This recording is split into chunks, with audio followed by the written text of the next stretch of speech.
ಆಕೆ ತಾಯಿ 9 ತಿಂಗಳ ಹೊತ್ತು ಒಂದು ಗಂಡ ಮಗುವಿಗೆ ಜನ್ಮ ಕೊಡ್ತಾಳೆ. ಆ ಗಂಡ ಮಗುವಿಗೆ ಜನ್ಮ ಕೊಟ್ಟ ತಕ್ಷಣ ಆ ತಾಯಿ ಮಗುವಿಗೆ ಹೇಳ್ತಾಳು, ನಿನ್ನ ಈ ಭೂಮಿ ಮೇಲೆ ಯಾಕೆ ಹೊತ್ತು ತಂದನೆಂದ್ರೆ ನಾನು ನೀ ಯಾವ ರೀತಿ ಇರ್ತಿ ಅಂತೇಳಿ ನಿನ್ನ ನೋಡುವಾಗೋಸ್ಕರ ಈ ಭೂಮಿ ಮೇಲೆ ತೊಗೊಂಡು ಬಂದನಂತ ತಾಯಿ ಹೇಳ್ತಾಳೆ. 9 ತಿಂಗಳು ಹೊತ್ತು ತಗೊಂಡು ಬಂದಿದ್ದ ಮಗು ತಾಯಿಗೆ ಹೇಳ್ತತಿ, ನಾ ಏನು ಮಾಡ್ತಾನೋ ನನಗೆ ಗೊತ್ತಿಲ್ಲ, ನೀ 9 ತಿಂಗಳೇನು ಹೊತ್ತು ತಂದಿಯಲ್ಲ, ನನ್ನ ನೀ ಯಾವ ರೀತಿ ಜ್ವಾಕಿ ಮಾಡ್ತೀನಿ, ನಾನು ಯಾವ ರೀತಿ ನೀ ಇಡ್ತಿಲ್ಲ ಆ ರೀತಿ ನಾ ಇರ್ತೀನಂತೆ ತಾಯಿಗೆ ಹೇಳ್ತತಿ ಆ ಮಗು. ಅವಾಗ ತಾಯಿ ಹೇಳ್ತಾಳು, ನಿನ್ನ ದೊಡ್ಡವನು ಮಾಡಿ ಶಾಲೆ ಕಲಿಸಿ ಒಂದು ವಿದ್ಯಾವಂತನ ಮಾಡಿ ಒಬ್ಬ ಶ್ರೀಮಂತನನ್ನು ಮಾಡಿ ಏನಾದರೂ ಒಂದು ನೌಕರಿ ಮಾಡಿಸಿ ಇಡಬೇಕು ಅಂತ ಒಂದು ಆಸೆ ಬರ್ತಕ್ಕಂಥ ತಾಯಿ. ಅದಕ್ಕೆ ಆ ಮಗು ಅಂತೈತಿ, ನಾ ದೊಡ್ಡವರೇ ಆಗಲಿ, ದೊಡ್ಡವ ಆದಮೇಲೆ ನನ್ನ ತಲೆ ಒಳಗೆ ಏನು ವಿಚಾರ ಬರ್ತೈತಿ, ವಿಚಾರ ಮಾಡಿದ ಮೇಲೆ ನೀವು ವಿಚಾರ ಮಾಡಕ್ಕೆ ಅಂತೇಳಿ ತಾಯಿ ಮಗು ಹೇಳ್ತದೆ ತಾಯಿ. ಆವಾಗ ತಾಯಿ ಅಂತಾಳು, ನಾನು ನಿನ್ನ ಈ ಭೂಮಿ ಮೇಲೆ ಯಾಕೆ ತಂದೇನೆಂದ್ರೆ ನೀ ಏನು ಈ ದೇಶದ ಪ್ರಧಾನಿ ಆಗೋದು ಬೇಡ, ಈ ದೇಶದ ಮಂತ್ರಿ ಆಗೋದು ಬೇಡ, ಈ ದೇಶದೊಳಗೆ ನೀ ಏನು ಶ್ರೀಮಂತ ಆಗೋದು ಬೇಡ, ನೀ ಏನಾದರೂ ಆಗೋ ತಾಯಿಗೊಬ್ಬ ನೀ ಮಗ ಆಗಿ ಅಂದ್ರೆ ಅಷ್ಟೇ ಸಾಕು ನನಗಂತೇಳಿ ತಾಯಿ ಹೇಳ್ತಾಳೆ. ಅದಕ್ಕೆ ಆ ಮಗ ಅಂತತಿ, ಯವ್ವ ನೀ ಏನು ಆಸೆ ಎಲ್ಲ ಸಾಕಷ್ಟು ಇಟ್ಟದೆ, ಆ ಆಸೆ ನೆರವೇರಿಸೋಕೆ ನನಗೆ ಅವಕಾಶ ಸಿಗಬೇಕಲ್ಲ ಅಂತ ಮಗ ಕೇಳ್ತಾನೆ ತಾಯಿ.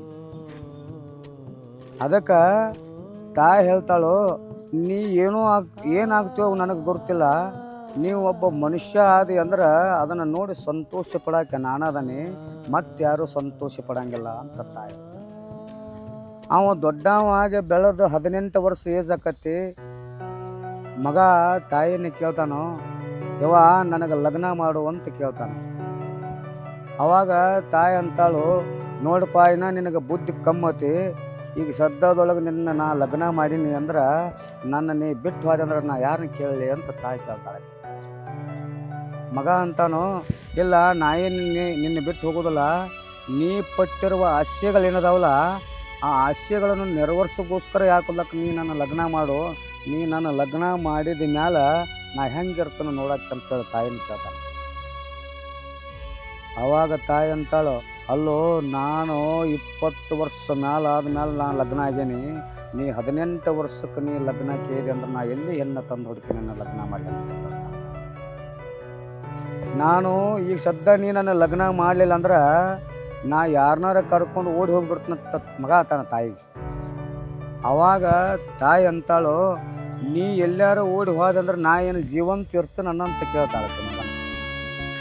ಅವಾಗ ತಾಯಿಗೆ ಮಗ ಅಂತಾನು, ನೋಡುವ ನೀ ಏನಾರು ಮಾಡ್ಕೊಂಡ್ರೆ ನನಗೆ ನೋವತ್ತಿ, ನಾ ಏನಾರು ಮಾಡ್ಕೊಂಡ್ರೆ ನಿನಗೆ ನೋವತ್ತಿ, ಆ ತ್ರಾಸ ಇಬ್ಬರಿಗೂ ಬ್ಯಾಡ ಅಂದ್ರೆ ನನಗೆ ಒಳ್ಳೆ ಒಂದು ಹೆಣ್ಣು ತೆಗೆದುಕೊಂಡು ಲಗ್ನ ಮಾಡು, ನಿನ್ನ ಹೂವಿನಂಗೆ ನೋಡ್ಕೊಂಡು ಹೋಗ್ತಾನತ್ತಕ್ಕನ ತಾಯಿ ತನ್ನ ಮಗ ಅಂತಾನ. ಅವಾಗ ತಾಯಿ ಅಂತಾಳು, ಈಗ ಸದ್ಯ ಏನು ಬೇಡಪ್ಪ, ಇನ್ನೂ ನೀ ಶಾಲೆ ಕಲಿದತಿ, ಏನಾದರೂ ಒಂದು ನೀ ನೌಕರಿ ಹಿಡಿದಿ ಅಂದ್ರೆ ಆ ಆಸೆ ನನ್ನ ಅಂಟಕ್ಕೈತಿ ನೌಕರಿ ಹಿಡಿತಾನಂತೇಳಿ ಒಂದು ನೌಕರಿ ನೀ ಹಿಡಿದೆ ಅಂದ್ರೆ ಆ ನೌಕರಿ ಹಿಡಿದ ತಕ್ಷಣ ನಿನಗೆ ಲಗ್ನ ಮಾಡ್ತಾನಂತ ತಾಯಿ ತಾಳೆ. ಅದಕ್ಕೆ ಮಗ ಅಂತಾನ, ನೀನು ನಾನು ನೌಕರಿ ಹಿಡಿತನಕ್ಕ ನಾ ಹಾದಿ ಕಾಯಂಗಿಲ್ಲ, ನನ್ನ ಲಗ್ನ ಮಾಡಿದೆ ಅಂದ್ರೆ ಅವಾಗ ನಾನು ನೌಕರಿನ ಹಿಡಿತಾನೆ, ನೀನು ಹಿಡಿದು ಹೊಳೆ ಮೇಲೆ ನೀ ನನ್ನ ಲಗ್ನ ಮಾಡಿ ನೋಡು, ನಾ ಮದುವೆ ನೀ ಮಾಡಿದ ಮೇಲೆ ನಾನು ನೌಕರಿ ಹಿಡಿಲಿಲ್ಲ ಅಂದ್ರೆ ನಿನ್ನ ಮಗನಲ್ಲ ಅಂತೇಳಿ ಹೇಳ್ತಾನೆ. ನೀನು ಮಗ ಅಲ್ಲಂತ ನೀ ಅಂದಿದ್ದ ಕರೆ, ನೀ ನನ್ನ ಮಗ ಅಲ್ಲತ್ತ ಆಗಿದ್ರೆ ನಾನು ಯಾಕೆ ನಿನ್ನ ಭೂಮಿ ಮೇಲೆ ನನ್ನ ಆಶೆ ಏನದ ಅಂದ್ರೆ ನೀನೊಬ್ಬನ ಬೆಳೆಸಿ ದೊಡ್ಡವನ ಮಾಡಿ ಶ್ರೀಮಂತನ ಮಾಡಬೇಕು ಅಂತ ನನಗೆ ಆಸೆ ಹುಟ್ಟಿಲ್ಲ, ನೀ ಮನುಷ್ಯನಾಗಿ ಮುಂದೆ ಏನು ನೀ ಕಲಿತಿ ಏನು ಮಾಡ್ತಿ ಅಂತ ತಿಳ್ಕೊಳ್ಳೋಗೋಸ್ಕರ ನಿನ್ನ ಈ ಭೂಮಿ ಮೇಲೆ ತಂದನಂತ ಕೇಳ್ತಾಳೆ. ಅವಾಗ ಮಗ ಅಂತಾನ, ನಿನ್ನ ಕಣ್ಣೀರ ತರ್ಸೀನಿ ಅಂದ್ರೆ ನಾ ನಿನ್ನ ಮಗ ಅಲ್ಲ, ನಿನ್ನ ಕ್ರೂರ ಅಂತ ತಿಳ್ಕೊ ಅಂತ ಹೇಳ್ತಾನ. ನಾನು ಎಷ್ಟು ಬೇಗ ನಿನ್ನಗೆ ಮದುವೆ ಮಾಡಿ ಸೊಸೆನ ಮನೆಗೆ ಕರೆದು ತನ್ನಿ ಅಂದ್ರೆ ಸೊಸೆ ನಿನ್ನಂಗೆ ಇರಬೇಕಲ್ಲೋ ಅಂತ ಕೇಳ್ತಾಳ ತಾಯಿ. ಅವಾಗ ಮಗ ಅಂತಾನ, ನೀನು ನಡ್ಸ್ಕೊಂಡು ಹೋಗ್ತೀಯೋ ನಾನು ನಡ್ಸ್ಕೊಂಡು ಹೋಗ್ತಾನೋ ಅಂತ ಕೇಳ್ತಾನ. ನಡ್ಸ್ಕೊಂಡು ಹೋಗೋಕೆ ನಾನು ಆದರೂ ಆಕಿನ ಮುಂದೆ ಕರ್ಕೊಂಡು ಹೋಗವ ನೀ ಅದಿಲ್ಲಪ್ಪ, ಹೆಂಗೆ ಬದುಕಬೇಕು ಅಂದ್ರೆ ನಮ್ಮ ನಮ್ಮ ನಮ್ಮ ಸಂಸಾರ ಹೆಂಗೆ ಬದುಕಬೇಕು ಅಂದ್ರೆ ಎಲ್ಲರೂ ನೋಡಿ ಕಣ್ಣೀರು ಹಾಕಿ ನಮ್ಮ ಕಣ್ಣೀರು ಉಡ್ಸುವಂಗೆ ಬದುಕಬಾರದು. ಎಲ್ಲರೂ ನಮ್ಮನ್ನು ನೋಡಿ ಸಂತೋಷವಾಗಿ ಬದುಕಬೇಕು. ಹಂಗೆ ಬದುಕು ತೋರಿಸಬೇಕು. ಬದುಕು ನಿನಗೆ ಬೇಡ. ಅದಕ್ಕೆ ಮಗನ ಆಸೆ ಯಾಕಲ್ಲಕ್ಕೆ ನೆರವೇರಿಸಬೇಕು. ಮಗನ ಆಸೆ ಯಾಕಲ್ಲಕ್ಕೆ ನೆರವೇರಿಸಬೇಕು. ಮಗಗೆ ನಾವು ಮದುವೆ ಮಾಡಬೇಕು. ಇನ್ನು ಮದುವೆ ಮಾಡಲಿಲ್ಲ ಅಂದ್ರೆ ಏನಾರ ಮಾಡ್ಕೊಂಡು ಬಿಡ್ಕೊಂಡಲ್ಲ ಅಂತೇಳಿ ತಾಯಿ 4 ಮಂದಿನ ಕರೆಸಿ ಇವಂಗೊಂದು ಹೆಣ್ಣು ನೋಡೋಣ ಅಂತ ಕೇಳ್ತಾಳೆ. ಅವಾಗ ತಾಯಿ ಅವ್ರು ಹಿರಿಯರು ಅಂತಾರೋ, ಅಲ್ಲವ ಇನ್ನೂ ಅವು ಬೆಳೆದಿಲ್ಲ, ದೊಡ್ಡವ ಆಗಿಲ್ಲ, ಎಷ್ಟು ಬೇಗ ಯಾವ ಹೆಣ್ಣು ಯಾಕೆ ತೆಗೆದು ಲಗ್ನ ಮಾಡ್ತೀವಿ ಅಂತ ಕೇಳ್ತಾಳೆ. ಇಲ್ಲ, ಭಾಳ ಕಾಡಕತ್ತಾನ, ಅವಂಗೊಂದು ಲಗ್ನ ಮಾಡೀನಿ ಅಂದ್ರೆ ಅವನು ನನ್ನ ಜೋಡಿ ಸಂತೋಷವಾಗಿರ್ತಾನೆ, ನನ್ನ ನೋಡುವಾಗೋಸ್ಕರ ಯಾಕೆ ಲಗ್ನ ಮಾಡೋಣ ಅಂತ ಕೇಳ್ತಾನೆ. ಹಿರಿಯರು ಒಪ್ಕೋತಾರೆ ತಾಯಿ ಮಾತಿಗೆ. ಏನು ಒಪ್ಕೋತಾರಪ್ಪ ಅಂತಂದ್ರೆ, ಯಾಕಾಗಲ್ದಪ್ಪ ನೀ ಹೇಳ್ದಂಗೆ ಆಗಲತ್ತೆ ಕೇಳಿದ ತಾಯಿ ಮಾತಿಗೆ ಬೆಲೆ ಕೊಡ್ತಾರೆ. ಅದಕ್ಕೆ ಅವ್ನು ಖುಷಿ ಪಡ್ತಾನೆ. ನನ್ನ ತಾಯಿ ನನಗೊಂದು ಲಗ್ನ ಮಾಡೋಕೆ ನಿಂತ್ಲತ್ತಕ್ಕಿಂತ ತನ್ನ ಗೆಳೆಯರಿಗೆಲ್ಲರಿಗೂ ಹೇಳಿ ಸಂತೋಷ ಪಡ್ತಾನೆ. ಅವಾಗ ತಾಯಿ ಅಂತಾಳು, ಆಕೆಯು ನಗ್ತಿರ್ತಾಳೆ, ಕುಲು ನನ್ನ ಮಗನ ಲಗ್ನ ಮಾಡೋಕೆ ನಿಂತು ಎಲ್ಲರಿಗೂ ಹಿರಿಯರು ಗುರು ಹಿರಿಯರನ್ನ ಕೂಡಿಸ್ತಾಳೋ. ಕೂಡಿಸಿ ಬಂದು ಎಲ್ಲನೂ ವರದಕ್ಷಿಣೆ ಎಲ್ಲ ಮಾತಾಡಿಸ್ತಾರೋ. ಮಾತಾಡಿದ ಕೂಡಲೇ ಮಗ ಅಂತಾನು, ನಿನಗೆ ಹೆಣ್ಣು ಮನುಷ್ಯಗೆ ಬಂದಿತ್ತಂದ್ರೆ ಅಷ್ಟೇ ಲಗ್ನ ಮಾಡ್ತಾನೋ, ನನಗೆ ಮನುಷ್ಯಗೆ ಬರೋದು ಬೇಡ, ಸಂಸಾರ ಮಾಡವ ನೀರದೆ, ನಿನಗೆ ಮನುಷ್ಯಗೆ ಬಂದ್ರೆ ಸಾಕಷ್ಟು ಜಗತ್ತಿನೊಳಗೆ ತಿಳ್ಕೊಳ್ಳೋದು. ಮಗ ಅಂತಾನ, ನಿನ್ನ ಆಸೆ ಇವತ್ತು ನೆರವೇರ್ತಂತ ತಿಳ್ಕೊ. ಆ ಹುಡುಗಿ ನನಗೆ ಮನುಷ್ಯಗದಾಳ, ನನಗೆ ನಟ್ಟಾಳ, ಆಕಿನ ನನಗೆ ಲಗ್ನ ಮಾಡಿಬಿಡು. ನೀನು ಎಲ್ಲಾರ್ದು ಹಿರಿಯರ್ದು ನಾನು ಕಿಮ್ಮತ್ತು ತೋರಿಸಿಬಿಟ್ಟು ನಾನು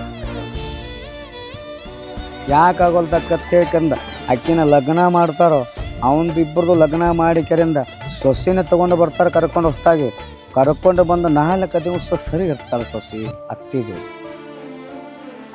4 ದಿವಸ ಸರಿ ಇರ್ತಾಳೆ. ಅವಾಗ ಆಯ್ತಂತಾಳೆ, ನನ್ನ ಸೊಸೆ ಎಷ್ಟು ಚಂದ ಸಿಕ್ಕಳು, ಎಷ್ಟು ನನಗೆ ಖುಷಿಯಾಗಿ ಸಿಕ್ಕಳು, ನನ್ನ ಆಸೆ ನೆರವೇರಿಸುವಂಥ ಸೊಸೆ ಸಿಕ್ಕಳಲ್ಲ ಅಂತ ಸಂತೋಷ ಪಡ್ತಾಳೆ.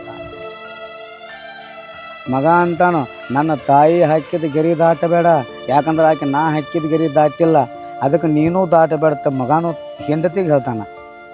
ತಾಯಿ ಅಂತಾಳೆ, ನನ್ನ ಮಗನ ಹೆಂಡತಿ ಎಷ್ಟು ಸೌಖ್ಯವಾಗಿದಾರಂದ್ರೆ ಯಾರಿಗೂ ಹೇಳ್ಕೋಬಾರ್ದು, ಅಷ್ಟು ಇವತ್ತು ಭಾಳ ಚಂದಂಗೆ ಮಾಡಕತ್ತಾವ, ಹುಟ್ಟಿಸೋದಕ್ಕೂ ಸ್ವಾರ್ಥ ಆತತ್ತ ತಾಯಿ ಅಂತಾಳೆ. ಅವಾಗ ಒಂದು ದಿವಸ ಗಂಡ ಹೆಂಡತಿಗೆ ಜಗಳ ಆಕತಿ. ಆದ ಕೂಡಲೇ ತಾಯಿ ಬಿಡಿಸಾಕ ಬರ್ತಾಳೆ. ಸೊಸೆನೇ ಬೇಯಂಗಿಲ್ಲ, ಮಗನ ಬೇಯಬೇಕಾಕತಿ. ಯಾಕೆ ಬೇಯಬೇಕಾಕತ್ತಂದ್ರೆ, ಅಲ್ಲೋ ಆಕೆ ನಿನಗೇನು ಕಷ್ಟಗಳನ್ನು ಕೊಟ್ಟಾಳೆ, ನಿನಗೇನು ದುಃಖಗಳನ್ನು ಕೊಟ್ಟಾಳೆ, ಯಾಕೆ ಅಕ್ಕಿ ಜೋಡಿ ಜಗಳ ತೆಗಿತಿ ಅಂತ ಕೇಳ್ತಾಳೆ ತಾಯಿ. ಅವಾಗ ಮಗ ಅಂತಾನು, ಇಲ್ಲವಾ ಆಕೆ ನಾ ಕೇಳಿದ ಪ್ರಶ್ನೆಗೆ ಉತ್ತರ ಹೇಳುವಾಗಾರು, ನಾ ಹೇಳಿದ ಕೇಳುವಳಗಳು, ಅದಕ್ಕೆ ಆಕಿನ ಸ್ವಲ್ಪ ಹಂಗೆ ಬೆದರ್ಸಾಕತ್ತಾನೆ, ಜಗಳ ಆಡಕತ್ತಿಲ್ಲ, ನೀನು ಸಿಟ್ಟು ತಿಳ್ಕೊಬೇಡ ಅಂತ ಕೇಳ್ತಾಳೆ. ಅದಕ್ಕೆ ಸೊಸೆ ಅಂತಾಳು, ನಿನಗೆ ತಾಯಿ ನಿನಗೆ ಬೇಕಂದ್ರೆ ನಿನ್ನ ತಾಯಿ ಜೋಡಿ ಇರು, ಮನಸ್ಸು ನನಗಿಲ್ಲ. ನಿನ್ನ ತಾಯಿ ಏನೋ ಸರಿದಾಳ, ಆದ್ರೆ ನನಗೆ ಸರಿ ಇಲ್ಲ, ಇಬ್ಬರು ಕೂಡಿ ಬೇರೆ ಆಗೋಣ ಅಂತ ಸೊಸೆ ಹೇಳ್ತಾಳ. ಯಾರಿಗೆ ಹೇಳ್ತಾಳಂದ್ರೆ ಅವನ ಗಂಡಿಗೆ ಹೇಳ್ತಾಳ. ಅವಾಗ ಮಗ ಅಂತಾನು, ನನ್ನ ತಾಯಿನ ಬಿಟ್ಟು ಕೊಡಂಗಿಲ್ಲ, ನಾನು ನಿನ್ನೆ ಬಿಟ್ಟು ಕೊಡ್ತೀನಿ, ಕರೆ ನನ್ನ ತಾಯಿನ ಬಿಟ್ಟು ಕೊಡಂಗಿಲ್ಲ. ನನ್ನ ತಾಯಿ ನಿನಗೇನು ಕಷ್ಟಗಳನ್ನು ಕೊಡ್ತಾಳೆ ಹೇಳ. 2 ದಿವಸ ನಾನು ಜಗಳಾಡ್ತಿದ್ದೆವು, ನಿನ್ನ ತಾಯಿ ಬಿಡ್ಸಾಕೆ ಬರ್ತಿದ್ಲು. ಈಗ ನಾನು ನೀನು ಬ್ಯಾರೆ ಆಗೋನು, ಯಾರೇ ಬಿಡ್ಸಾಕೆ ಬರ್ತಾರೆ ನಮಗೆ? ಹೆಂಡತಿ ಕೇಳ್ತಾಳೆ, ಎಷ್ಟು ಸೌಖ್ಯವಾಗಿ ಕೇಳ್ತಾಳೆ, ಎಷ್ಟು ಸುಂದರವಾಗಿ ನಕ್ಕೋತ ಕೇಳ್ತಾಳೆ. ಗಂಡ ಅಂತಾನವ, ನನ್ನ ತಾಯಿ ನನ್ನ ಕಣ್ಣೀರು ವರ್ಷಾಳ, ನನ್ನ ಕಾಲೊಳಗೆ ಮುಳ್ಳು ತೆಗದಾಳ, ನನಗೆ ಜ್ವರ ಜಿಡ್ಡ ಬಂದ್ರೆ ದವಾಖಾನಿಗೆ ಹೋದಾಳ, ನನ್ನ ಯಾರು ಜಗಳ ತೆಗೆದು ಹೊಡಿಲಾಕ ಬಂದ್ರೆ ಅವ್ರನ್ನ ಬಿಡಿಸಿ ಕಳಿಸ್ಯಾರ. ನೀ ನನ್ನ ಜೋಡಿ ಇದ್ದೆ ಅಂದ್ರೆ ಯಾರು ನನ್ನ ಬಿಡಿಸಿ ಕಳಿಸ್ತಾರ? ಯಾರು ಕೇಳ್ತಾರೆ? ನನ್ನ ತಾಯಿ ಇವರವರೆಗೂ ನಿನ್ನ ಬ್ಯಾರೆ ಆಗೋದಿಲ್ಲ ಅಂತ ಹೇಳ್ತಾನೆ ಗಂಡ. ಅದಕ್ಕೆ ತಾಯಿ ಇದನ್ನು ನಿಂತ್ಕೊಂಡು ಕೇಳ್ತಾಳ, ಎದೆ ಹೊಡ್ಕೊಂಡು ಬಿಡ್ತಾಳೆ ಅಕ್ಕಿ ಭೂಮಿ ಒಳಗೆ. ಹೆಂಗೆ ಹೊಡ್ಕೋತಾಳು ಅಂದ್ರೆ, ನನ್ನ ಮಗ ಇಷ್ಟು ಹೆಂಡತಿ ಮಾತು ಕೇಳಿ ಬೆಲೆ ಕೊಡ್ತಾನಂತ ಯಾವಾಗ ಅಂದ್ಕೊಂಡಿಲ್ಲ ಅಂತ ಕೇಳ್ತಾಳೆ. ಬದುಕುವ ಲಕ್ಷಣಗಳು ಸರಿ ಇದ್ದು ಅಂದ್ರೆ ಹೆಂಡತಿ ಮಕ್ಕಳು ಕೂಡ ನಾ ಹೇಳ್ದಂಗೆ ಕೇಳ್ತಾರೋ. ಬದುಕುವ ಲಕ್ಷಣಗಳು ಸರಿ ಇರಲಿಲ್ಲ ಅಂದ್ರೆ ನನ್ನ ಮಾತಿಗೆ ಎಲ್ಲಿ ಬೆಲೆ ಕೊಡುತ್ತಾನ ನನ್ನ ಮಗ ಅಂತ ಕೇಳ್ತಾಳ. ಹೆಂಗೆ ಬದುಕಬೇಕು. ತಾಯಿಯ ಮಾತು, ತಾಯಿಗೆ ಒಂದ ಮಾತು ಮಗ ಹೇಳ್ತಾನೆ. ಏನು ಹೇಳ್ತಾನಂದ್ರೆ, ನೀನು ನನ್ನ ಹೊತ್ತು 9 ತಿಂಗಳು ಹೊತ್ತು ಹೆತ್ತ ನೀ ತಗೊಂಡು ಬಂದದಿ, ನಿನಗೆ ಬೆಲೆ ಕೊಡಬೇಕು. ನಾನು ನನ್ನ ಹೆಂಡತಿಗೆ ಬೆಲೆ ಕೊಡೋಕೆ ನನಗೆ ಆಗೋದಿಲ್ಲ ಅಂತ ಹೇಳ್ತಾನೆ. ಯಾಕಂದ್ರೆ ತಾಯಿ ದುಃಖ ಪಡ್ತಾಳ. ನನ್ನ ಮಾತಿಗೆ ಬೆಲೆ ಕೊಟ್ಟ ನನ್ನ ಮಗ ಅಂತೇಳಿ ನನ್ನ ತಾಯಿ ಸಂತೋಷ ಪಡ್ತಾಳೋ, ಆವಾಗ ಹೆಂಡತಿ ತಾಳಕ್ಕಿ ಮಗನ ಹೆಂಡತಿ ಸೊಸೆ, ಇಲ್ಲ ನಿನ್ನ ನಾಯಿನ ಒಗದು ಮಾತಾಡಂಗಿಲ್ಲ, ಅವನ್ನೂ ಒಗದು ಮಾತಾಡಂಗಿಲ್ಲ, ನೀನು ಒಂದು ಮನೆ ಒಳಗಿನ ಬಂದಾಕದದಿ, ನಿನ್ನ ಒಗದು ಮಾತಾಡಿನಂದ್ರೆ ಈ ಭೂಮಿ ಒಳಗೆ ನಾ ಇದ್ದು ಸತ್ತಂಗಾಗ್ತಾನೆ. ನಾನು ಒಬ್ಬ ಹೆಣ್ಣು ಮಗಳದನ್ನಂತೇಕೆ ನಿನಗೆ ಮಾತಾಡ್ತಾನೆ. ಅದಕ್ಕೆ ತಾಯಿಗೆ ಯಾರು ಬೆಲೆ ಕೊಡ್ತಾರೋ, ತಾಯಿಗೆ ಯಾರು ಬೆಲೆ ಕೊಟ್ಟ ತಾಯಿ ಅಂತ ಯಾರು ಗೌರವಿಸ್ತಾರಲ್ಲ, ಅವ್ರ ಮಕ್ಕಳು ಮುಂದೆ ಬರೋಕ್ಕೆ ಸಾಧ್ಯ ಆಕೈತಿ. ಹೊರತಾಗೆ ತಾಯಿಗೆ ಬೆಲೆ ಕೊಡ್ಲಾರ್ದ ಯಾರು ಹಿಂದೆ ಉಳಿತಾರಲ್ಲ, ಅವ್ರು ಯಾವತ್ತೂ ಮುಂದೆ ಬರೋಕ್ಕೆ ಸಾಧ್ಯ ಆಗೋಲ್ಲ ಅಂತ ಹೇಳ್ತಾರೆ. ಇಷ್ಟೇ ಜಗತ್ತಿನಲ್ಲಿ ಹೆಂಗೆ ಬದುಕಬೇಕು.